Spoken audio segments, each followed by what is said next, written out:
All right, welcome back, my friends. It is time for another reaction video to a MotorWeek retro review, and this week I've chosen the 2000 Pontiac Bonneville SSEi. Now, I did do relatively recently my history of Pontiac video, and so I'm kind of in the mood to look at these cars near the death of this brand. And, well, I have some preliminary thoughts regarding the platform, the interior, and the exterior styling, but let's take a look at what MotorWeek had to say about it. MotorWeek is made possible by Lucas Oil, TireRack.com, and RockAuto.com. You know, there was a time when a tattoo made you stand out in a crowd. But nowadays, we're so buried in tattoos, dreadlocks, and body piercing that you almost have to set yourself on fire to get noticed. Well, that's a problem shared by many General Motors sedans. How do you stand out from your corporate siblings when you share the same chassis, suspension, and even drivetrains? Well, Pontiac claims their all-new 2000 Bonneville does so by providing drivers an unparalleled combination of power, control, and luxury. Well, that sounds like a good start. What a convoluted way to start off by saying badge engineering was ruining GM cars. So that was fascinating. It still comes back to when you look at Pontiac and Oldsmobile, Chevy, and Buick, well, they could all offer power, confidence, and luxury. What made Pontiac stand out? Well, ultimately, I think nothing. But let's see what they say. Pontiac calls the all-new from the ground-up 2000 Bonneville luxury with attitude, a cocky phrase that certainly seems fitting for this eye-catching full-size sedan. It also denotes a design boldness that Pontiac hopes will restore the Bonneville's sagging sales to at least 1994 levels when over 92,000 Bonnies motored off the lots and into American driveways. Much of the Bonneville's attitude comes by way of its highly aggressive styling and wide, low-slung posture. All right, so let's talk about the exterior here for a minute, and it's okay. I don't love the nose of it, those oversized fog lights that are set inset there instead of out at the edge. It looks okay. I mean, it looks like a fat Grand Am, for lack of a better word. You know, I kind of like the ridges they've got in the hood there, giving it just a little character, but I don't know, it looks like a big sedan with a big bumper, and I don't know. Take the badging off, and they could have unveiled this as an Oldsmobile. The theme of animalistic headlamps, very pronounced grille, and inset driving lamps is carried throughout the Bonneville's 3 trim levels. The new road-hugging Bonneville features a segment-leading 62.6-inch track width in the front, while the long, low-appearance profile comes from a wheelbase that has grown 2 inches to 112.2 and a steeper raked windshield.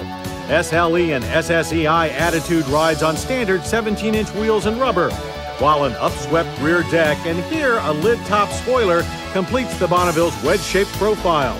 Now, I hate the rear end. This is what makes this car kind of memorable to me, is these really hideous tail lights. I kind of see what they were trying to do, but it lacks any elegance in trying to get some attitude. They just made it look clunky and, I don't know, a little juvenile, honestly. And I tend to like cars with a little spoiler on them. I tend to think it breaks up the line, and I don't like it here. I just don't. It just doesn't work for me. It truly looks tacked on. I do find it interesting how much the C-pillar right here reminds me of an old of the Impala. The way it does that. It's okay. It's not offensive overall. It just isn't. Nobody looks at this and goes, "Wow, that's beautiful." And muscular rear haunches that contains the 62.1-inch wide track rear. Even more of the Bonnie's attitude can be found under the hood, and it's especially apparent if you're behind the wheel of an SSEi like our tester. There you'll find a supercharged variant of GM's reliable 3800 pushrod V6 engine that powers all Bonnevilles. Accompanied by the wonderful whine of the blower, this heavy breather exhales 240 horsepower and 280 pound-feet of torque. Strong engine. I like the 3800 series. I just do. They're a good engine. Put a blower on them, 240 horsepower. I like this powertrain. I got nothing to say about that. Running through a beefed-up 4-speed automatic transmission that's good for runs to 60 in 7.9 seconds. Quarter-mile passes average 16.4 seconds at 90 miles per hour. You know, first off, let's say good for GM for actually having a 4-speed by this point. I'm joking. When other manufacturers were going to be approaching 5, 6, and 8s. Those numbers are okay. I mean, it's a big sedan, but does that get you excited? Does that say, oh my gosh, it's, challenging a BMW? No, it's just okay, But our drivers felt the tranny's programming to shift well before the red line robbed the Bonneville of valuable high-rev thrust. Arresting the Bonneville's thrust when necessary is accomplished by standard 4-wheel disc anti-lock brakes. With large 11.9-inch vented disc in the front, 11.1-inch in the rear, stops from 60 were completed in a short 118 feet. Our drivers noted the excellent pedal feel, the car stability, and the Bonnie's rather pronounced nosedive. I would like to say that's pretty impressive, actually. Kind of from watching a lot of these, 115 is like a magic number to me. 115 feet, that's magic, right? That's really good. So there's a GM, it has disc all around, it's not a Corvette, and it stops in 118, and it stops without any drama, right? It's not locking up, one tire doesn't lock up, there's no smoking, there's no pull, it just does its business. Very nicely done. Out on the highway, this full-size Pontiac delivers a ride that would make its Bonneville namesakes not only proud, but very envious. As the new Bonneville provides a comfortable, balanced ride and is well equipped to maintain its composure in a wide spectrum of driving conditions. That's due in part to the latest G platform, one it shares with the Buick LeSabre. Torsional stiffness has jumped 62%, while bending resistance is up 27%.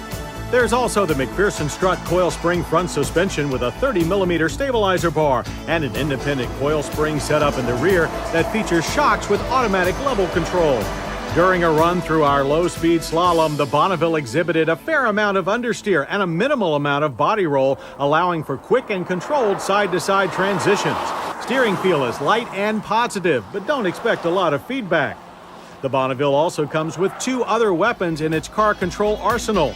Traction control, optional on SE and SLE models, is standard on the SSEi, as is GM's highly touted StabiliTrak stability control system. So now that we've covered the Bonneville's attitude... So, I mean, all that just kind of says it handles competently, but not necessarily sporty. I think that's pretty positive the way it is, with massive amounts of understeer.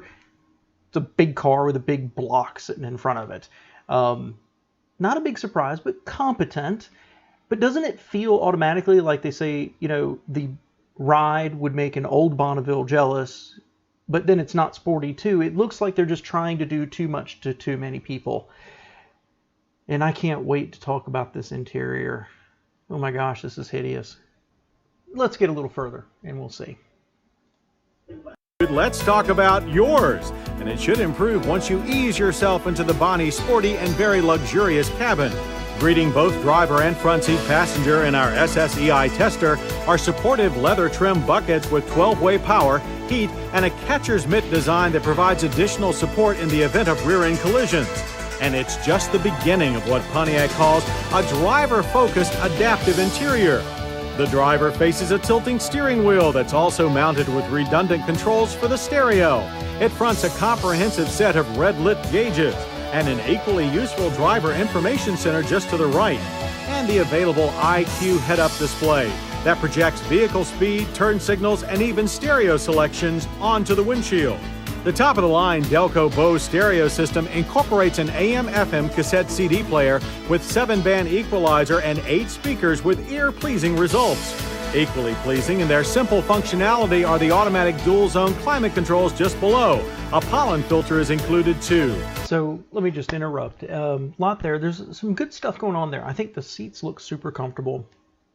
And, you know, GM by this point was building things that looked like they actually fit the car.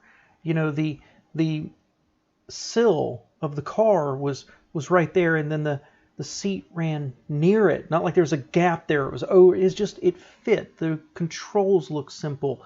I even liked the fact that it didn't have this stupid long column, right? It tilts. It worked really, really well. A lot of the problems that GM had at this time, and I've harped on before, is weird shaped door handles and weird insets around the door handles and lots of black, lots of gray. I hate the circular vents. I despise circular vents. And you've heard me say it before many times, these gray knobs. I believe that radio probably worked just fine. I believe this air conditioner worked just fine. And these big buttons, well labeled, easy to press, probably with gloves on too.